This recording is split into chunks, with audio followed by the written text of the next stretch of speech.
स्वागत है आपका। मैं हूं आपके साथ नेहा दुबे। रायपुर में मुख्यमंत्री विष्णुदेव साय राजधानी स्थित दीनदयाल उपाध्याय ऑडिटोरियम के राज्य खेल अलंकरण समारोह में विभिन्न खेल विधाओं के 544 प्रतिभावान खिलाड़ियों को पुरस्कृत किया गया। इस मौके पर उन्होंने कहा कि प्रतिभा ईश्वर की देन है, ये समाज को ईश्वर का अनुपम उपहार है। जब प्रतिभाएं निखरती है तो समाज भी निखरता है।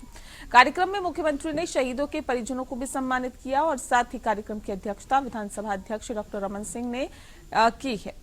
साथ ही मुख्यमंत्री साय ने कहा कि राज्य में 5 साल बाद प्रतिभाशाली खिलाड़ियों को उनका सम्मान और पुरस्कार मिलने जा रहा है। मैं सभी खिलाड़ियों को बधाई देता हूं। छत्तीसगढ़ के शहीदों के नाम स्थापित राज्य खेल अलंकरण समारोह का शुरुआत पूर्व मुख्यमंत्री और वर्तमान विधानसभा अध्यक्ष डॉक्टर रमन सिंह के नेतृत्व वाली हमारी सरकार ने ही की थी।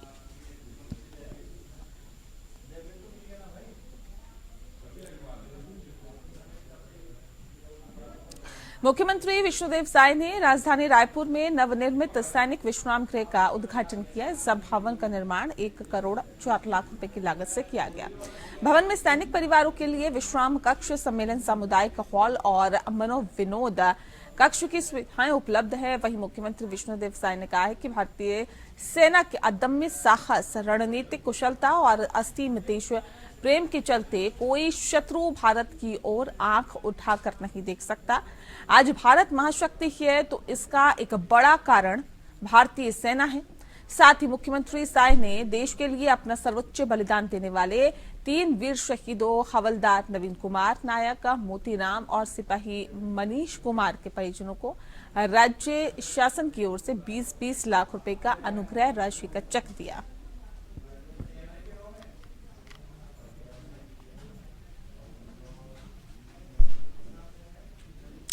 छत्तीसगढ़ प्रदेश की विष्णुदेव सरकार ने समर्पण मूल्य के अंदर खरीदे गए धान में अंतर की राशि एक मुश्त देने का वादा किसानों से किया था और 12 मार्च को धान की बोनस की राशि कृषक उन्नति योजना से किसानों के खाते में अंतरिक्ष कर दी।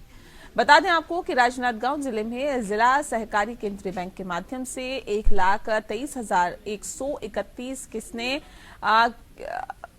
6 अरब 38 करोड़ 23,84,000 रुपए जारी किए। बताया ये भी जा रहा है कि जिसके बाद अब इस राशि को निकालने के लिए बैंकों में किसानों की भीड़ उमड़ रही है। बड़ी संख्या में किसानों के रुपए निकालने के चलते सर्वर डाउन की समस्या भी सामने आ रही है। इस मामले में जिला सहकारी केंद्रीय बैंक के सीईओ श्रीकांत चंद्राकर ने बताया है कि अब तक 50% से ज्यादा रुपए किसानों के खाते में जा चुके हैं। सर्वर की समस्या होने के चलते पैसे ट्रांसफर करने और निकालने में दिक्कतें हो रही है, जो जल्द ही दूर की जाएगी। वहीं उन्होंने किसानों से अपील करते हुए कहा कि वे ऊपर निकालने के लिए रुपए निकालने के लिए हड़बड़ी न करें। खाते में पैसा रहने पर ब्याज की राशि भी किसानों को मिलेगी।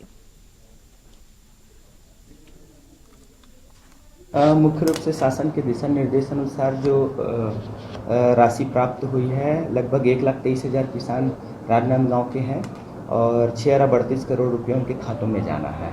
तो कंटिन्यू रूप से चूंकि पूरे छत्तीसगढ़ में किसानों के खाते में पैसा जा रहा है, तो व्यवस्था अनुसार सर्वर के क्षमता के अनुसार उनके यहाँ जा रहा है। फिर भी 50% से ज़्यादा पैसा किसानों के खाते में जा चुका है।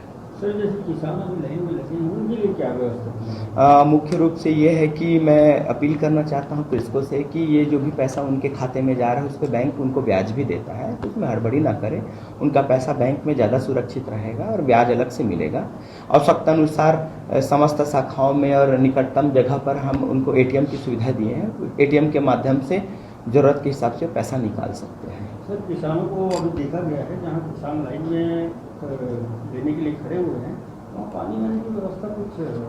प्रधान कार्यालय में पानी की व्यवस्था रखी गई है और अन्य शाखाओं में भी उनको निर्देशित किया गया है। इसकी समीक्षा किया जाएगा और आगामी 24 घंटे के भीतर में सभी शाखाओं में अपन पानी की व्यवस्था के लिए निर्देश जारी कर रहे हैं। वहीं रायपुर में आगामी लोकसभा चुनाव और होली के त्योहार के मद्देनजर कलेक्टर डॉक्टर गौरव सिंह के निर्देशों पर शहर में लॉ एंड ऑर्डर की जांच के लिए city magistrate civil line CSP के साथ कई थाना प्रभारी सुरक्षा बलों के साथ शहर की पेट्रोलिंग पर निकले। उन्होंने शहर के कई चौक चौराहों पर रुककर जायजा लिया और अड्डेबाजी करने वाले समूहों को समझाइश दी। साथ ही असामाजिक तत्वों को शहर की शांति व्यवस्था भंग न करने की चेतावनी भी दी गई।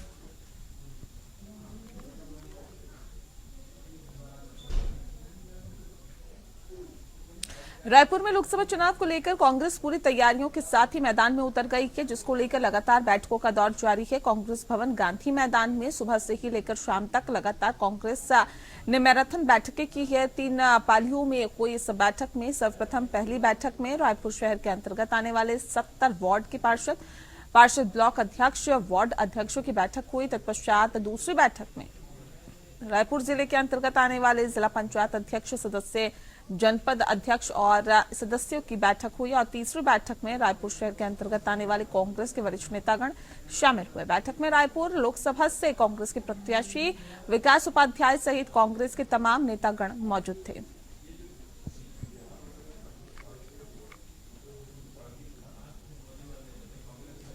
खेलों से शारीरिक रूप से मजबूत होती हैं और मानसिक एकाग्रता भी बढ़ती है। ऐसे में आयोजनों से जवानों का उत्साह भी बढ़ता है। मुख्यमंत्री विष्णुदेव साय पीटीएस सम्माना कैंप रायपुर में आयोजित छत्तीसगढ़ पुलिस राज्य स्तरीय खेलकूद प्रतियोगिता 2024 के समापन समारोह में शामिल हुए। मुख्यमंत्री साय ने समापन समारोह में पुलिस मार्च पास्ट की सलामी ली और विजेता प्रतिभागियों और टीम को पुरस्कृत किया। उप मुख्यमंत्री और गृह मंत्री विजय शर्मा ने प्रतिभागी खिलाड़ी और टीम का उत्साहवर्धन किया। इस अवसर पर कई बड़े अधिकारी मौजूद रहे। वहीं मुख्यमंत्री ने इस मौके पर कहा कि पुलिस का काम काफी चुनौतीपूर्ण रहा है और ऐसे में इसके लिए शारीरिक स्फूर्ति साथ ही मानसिक मजबूती की बहुत ज्यादा जरूरत होती है। इसीलिए जब पुलिस विभाग में भर्तियां होती हैं तब शारीरिक और मानसिक दक्षता को सर्वोच्च प्राथमिकता दी जाती है। अक्सर ये भी देखने के लिए मिलता है कि नौकरी थोड़ी सी पुरानी होने पर हमारे कुछ जवान अपने शारीरिक फिटनेस के प्रति लापरवाह हो जाते हैं और ये ना तो उनके स्वयं के लिए अच्छी बात है और ना ही पुलिस विभाग के लिए। इसीलिए शारीरिक फिटनेस के लिए निरंतर अभ्यास करते रहना बेहद जरूरी है। इसके लिए खेलकूद बहुत अच्छा माध्यम है।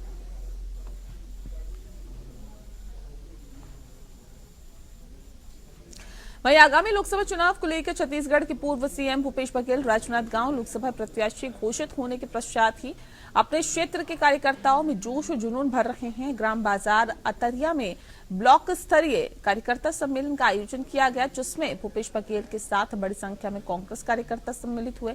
वहीं सभा को संबोधित करते हुए भूपेश बघेल अपने कार्यकर्ताओं से कहा कि घर घर जाकर आपको लोगों के बीच बीजेपी सरकार की असफलताओं के बारे में बताना। 3 महीने के वर्तमान सीएम विष्णुदेव साय घोषणा पत्र में किए गए वायदों को लेकर खरा न उतरने की बात भी कही है। नेतारी वंदन योजना को लेकर कहा है कि बहुत सी महिलाएं इसमें ठगा सा महसूस कर रही है। प्रत्येक के खाते में पैसे नहीं गए हैं, वो उन्हें इस लाभ से वंचित कर दिया गया है। सत्ता सरकार में आते ही शासन राशन कार्ड में भ्रष्टाचारी कर रहा है।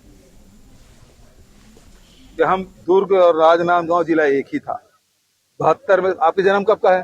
84। ये 72 में बन गया था और मेरा जन्म इसी जिले में हुआ है। हम लोग एक जिले में थे, है ना। दुर्ग राजनांदगांव एक जिला था। और दूसरी बात यह है कि यहाँ के लोगों के सब साथियों के जितने संगठन के लोग हैं, जितने विधायक हैं, जनप्रतिनिधि हैं, सबकी डिमांड जब प्रस्ताव बना के भेजे हैं खड़गे साहब के पास कि हमको राजनांदगांव भूपेश बघेल को प्रत्याशी बना के दीजिए। उन्होंने मुहर लगाया तो मुझे यहाँ भेजा गया, मैं यहाँ आया। विधानसभा चुनाव में आपके नेतृत्व में कांग्रेस हार गई थी जी, तो 4-6 महीने में ऐसा क्या बदल गया कि अभी आप लोकसभा चुनाव जीतने का दावा कर रहे हैं? बदला यही है कि सब जनता ठगा हुआ महसूस कर रहा है। आज देखिए, गोधन न्याय योजना बंद है, भूमिहीन श्रमिक न्याय योजना बंद है, बेरोजगारी भत्ता बंद है, पेंशन बंद है। और जो पैसा मिला कहाँ पंचायत में देंगे बोले थे, नकदी देंगे बोले थे, 3 महीने बाद मिल रहा है।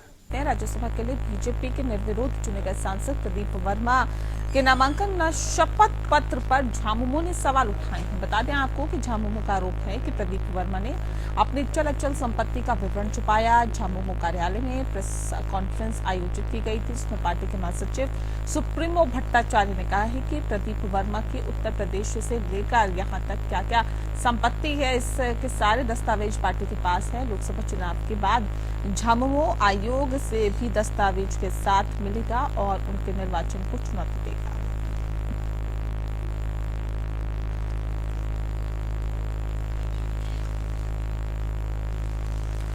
पेट्रोलियम कंपनियों ने बृहस्पतिवार शाम को पेट्रोल और डीजल की कीमतों में 2-2 रुपए प्रति लीटर की कटौती की घोषणा की है और ये नई दरें सुबह 6 बजे से लागू की गई है। बता दें आपको कि सरकार ने लगभग एक दशक पहले पेट्रोल और डीजल की कीमतों को अपने नियंत्रण में मुक्त कर दिया था और अब पेट्रोलियम कंपनियां ही तेल की कीमतें तय करती हैं। डीजल और पेट्रोल की कीमतों में 2 रुपए की कटौती से लोगों को काफी खुशी मिली है।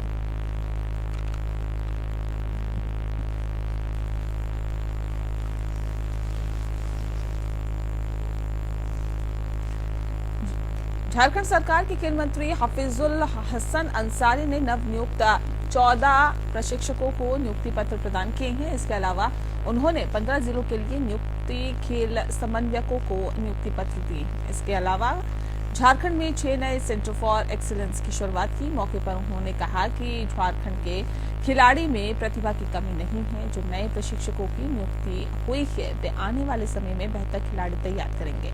उन्होंने खिलाड़ियों से कहा है कि आप प्रयास करिए और आगे बढ़िए, झारखंड सरकार आपके साथ है। इसके बाद खेल मंत्री ने खिलाड़ियों को खिलाड़ी कल्याण कोष के तहत इक्विपमेंट प्रदान किया है। इलाज के लिए भी खिलाड़ियों को चेक प्रदान किए हैं। साथ ही खेल सचिव मनोज कुमार ने कहा है कि आने वाले समय में 3 और सेंटर ऑफ एक्सीलेंस की शुरुआत की जाएगी।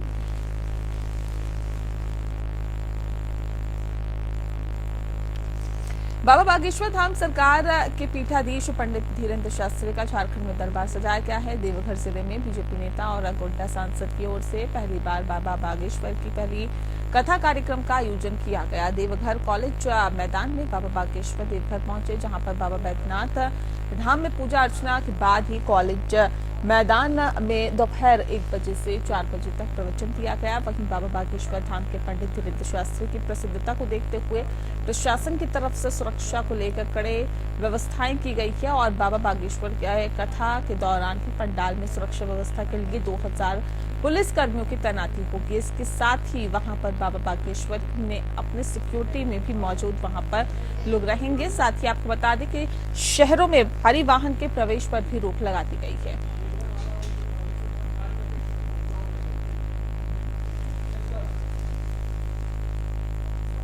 नाला विधायक सह झारखंड विधानसभा स्पीकर रविंद्रनाथ महतो ने अपने विधानसभा क्षेत्र के काली पहाड़ी, जामदही, केतिया और धुतला गांव में मॉडर्न अस्पताल का शिलान्यास किया है। बताया जा रहा है कि स्थानीय लोगों ने शिलान्यास कार्यक्रम के दौरान झारखंड विधानसभा स्पीकर का पूरे गर्मजोशी के साथ स्वागत किया। साथ ही झारखंड मुक्ति मोर्चा, रविंद्रनाथ महतो और हेमंत सोरेन जिंदाबाद के नारे भी लगाए। कार्यक्रम के बाद रविंद्रनाथ महतो ने काली पहाड़ी के सखी मंडल की दीदियों से मुलाकात की है और उनकी समस्याओं को भी सुना।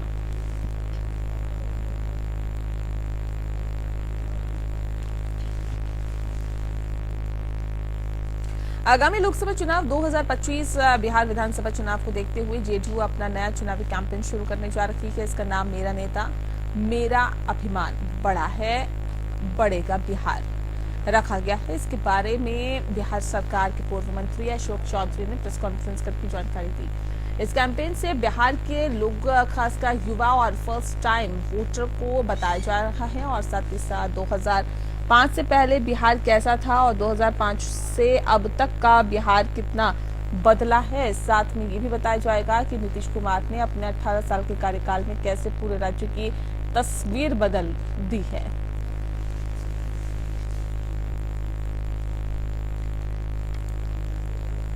भागलपुर जिले के टॉप 10 की सूची में नाम शामिल कुख्यात इनामी अपराधी मोहम्मद इम्तियाज को पुलिस ने राजस्थान की जयपुर से गिरफ्तार कर लिया है। आरोपी इम्तियाज की गिरफ्तारी के लिए एसएसपी आनंद कुमार ने नगर पुलिस अधीक्षक और नगर पुलिस उपाधीक्षक की निगरानी में एक विशेष पुलिस टीम का गठन किया है।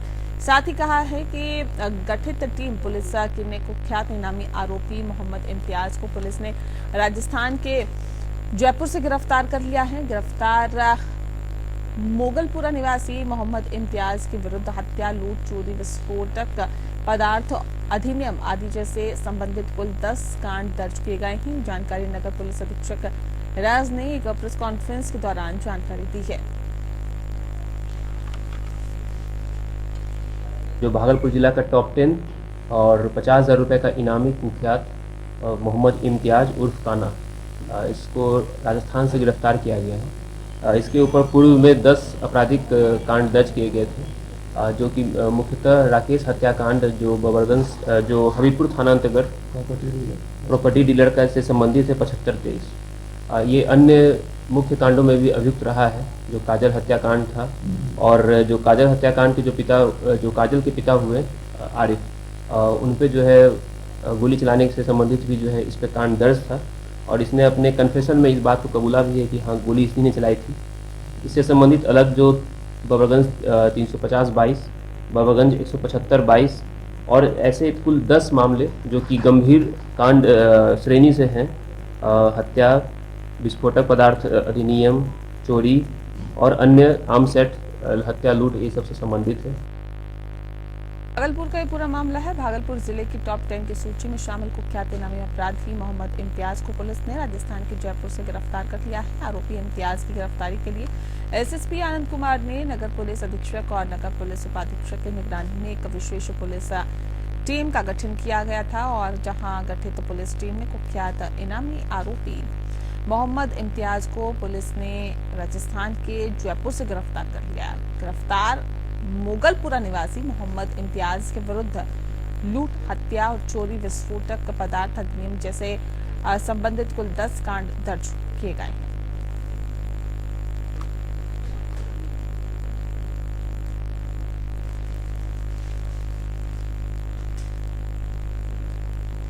केंद्र सरकार ने हाल ही में नागरिकता संशोधन बिल यानी कि सिटीजन अमेंडमेंट एक्ट बिल लाया है, और इसमें पाकिस्तान, बांग्लादेश और अफगानिस्तान से भारत में आए शरणार्थियों को भारत की नागरिकता दी जाएगी। इसी को लेकर ठाणे मनपा क्षेत्र मुंब्रा में एसडीपीआई यानी कि social democratic party of India की तरफ से मुंब्रा के दारुल फलाह मस्जिद से लेकर मुंब्रा पुलिस स्टेशन तक रैली निकाली गई, और इस दौरान केंद्र सरकार ने जो कायदा पारित किया उसके विरुद्ध में आंदोलन किया गया। आंदोलन की पूरी जो मांग है आंदोलनकारियों की, ये बिल रद्द किया जाए और इसके खिलाफ आवाज उठाई जा रही है।